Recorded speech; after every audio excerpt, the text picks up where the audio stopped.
Olá, hoje na nossa conversa de boteco sobre a China, vamos falar um pouco dos dumps. Todo dia ela faz tudo sempre igual. Me sacode às 6 horas da manhã.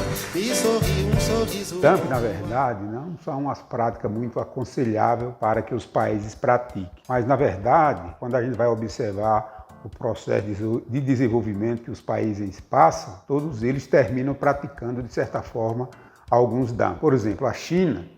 A gente destaca aqui 4 dumps que ela, ao decorrer desse tempo, dessa evolução industrial que ela teve, evolução tecnológica, ela, de certa forma, em determinado momento, ela praticou. Por exemplo, a questão das patentes, que é a propriedade industrial, a questão do câmbio, a questão ambiental e a questão trabalhista. A questão das patentes é um pouco polêmica, porque como é que o país que está entrando num processo de desenvolvimento, ele vai conseguir ter propriedade industrial dos bens de tecnologia, não só de produtos mais sofisticados, né? Então, a questão de quebra de patente é uma questão assim que ela não é consenso nem de um lado nem de outro, né? Porque muitos já defenderam a importância da quebra de patente e ela tem uma importância em determinado momento. Como é que o país subdesenvolvido, o país em desenvolvimento vai concorrer com um país altamente desenvolvido se ele tem toda a planta tecnológica com capacidade para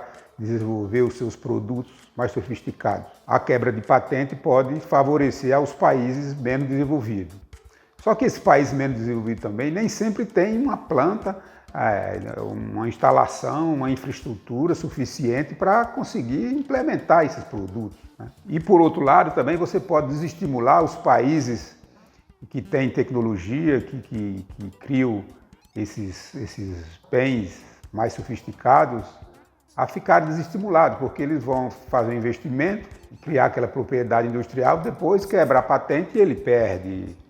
Então, assim, é uma polêmica, os economistas discutem muito isso, não existe consenso, mas é que, na verdade, a China começou a fazer isso um pouco lá, desde quando ela começou a fazer aquelas joint ventures, né, que nós já falamos, das entradas das empresas lá na própria China. Mas isso foi registrado em todos os países, na Alemanha, na Suíça, na própria Inglaterra, nos Estados Unidos. A questão do câmbio é outra questão delicada também, porque como os Estados Unidos detêm o monopólio do câmbio e ele dita normas, né? Inclusive ele tem poder de veto em algumas ações, os países que estão em crescimento, eles vivem buscando mecanismos, caminhos para se ajustar, se adequar à moeda cambial, de forma que eles não sofram maiores consequências no seu comércio. Se você se ajusta realmente ao câmbio americano, em determinado momento, isso é muito prejuízo para você. Então, isso é um processo que a China acompanha, que ela faz alguns ajustes no decorrer dos seus planejamentos, dependendo da situação, para adquirir uma melhor forma, alguns facilitadores para conseguir aumentando o seu crescimento. A questão ambiental é outra questão crucial. Como você vai se desenvolver se você não tem tecnologia de ponta e você precisa se industrializar? Isso ocorreu na própria Inglaterra, na Revolução Industrial. As indústrias eram praticamente a carvão, e o carvão polui muito. Então a China também passou por isso. Apesar de que hoje a China já tem todo um processo sofisticado, tem metas estabelecidas, mudou alguns mecanismos, sofisticou as suas empresas, começou a fabricar bens menos poluentes, como é o exemplo de carros elétricos. Então, assim, ela tem no seu planejamento estratégico sempre indicadores para combater a poluição. Então, é um assunto que tem recebido um tratamento especial no âmbito da China.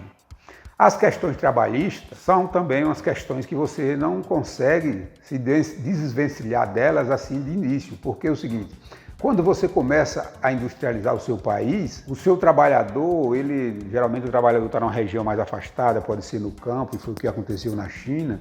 Quando esse trabalhador vem para os centros maiores, ele vem sem especialização, ele vem sem uma condição, entendeu, de trabalho já em nível de acompanhar toda a tecnologia que é oferecida. Isso aconteceu muito na Inglaterra também, na Revolução Industrial, onde os trabalhadores cumpriam jornada de 12 a 14 horas por dia. Logicamente era uma exploração. E na China não foi muito diferente, mas o que se observa hoje é que, com o passar do tempo, as organizações sindicais foram se estruturando, se ajustando melhor e se organizando e conseguiram melhorar junto aos governantes as leis trabalhistas, de forma que hoje, com o aumento da renda média na China, uma característica constante desse desenvolvimento crescente, toda essa situação já mudou.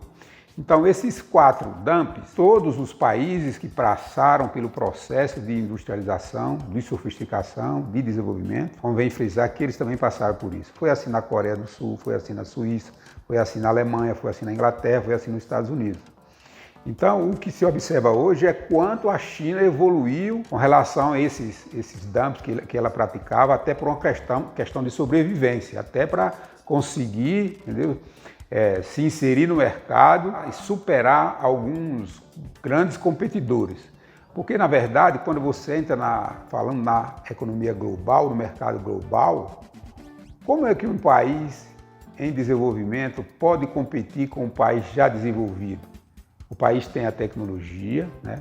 Tem todo um sistema de plantas organizada, tem um menor custo, ganha em escala. Então, é difícil. E, além disso, as empresas, as multinacionais, elas não gostam muito de concorrência, na verdade é essa. O que é que elas fazem? Elas, quando percebem que existe um promissor competidor, eles procuram comprar essa nova empresa, entendeu? Eles procuram incorporá-la. Muitas vezes conseguem, porque eles detêm o poder econômico e conseguem comprar a empresa. E aí, uma vez comprando a empresa, ela vai ter o monopólio. E o monopólio ou os oligopólios, eles facilitam o quê? A concentração no aumento do preço, porque você detém a inteligência, detém a fabricação do produto e você que condiciona, que fornece o seu preço. Então, assim, são fases dentro do processo de industrialização que dificilmente um país que esteja em crescimento, ele vai conseguir passar por todas as fases do desenvolvimento sem ter que visitar, digamos assim, esses itens, né? Mas a China é um caso que comprova hoje que realmente ela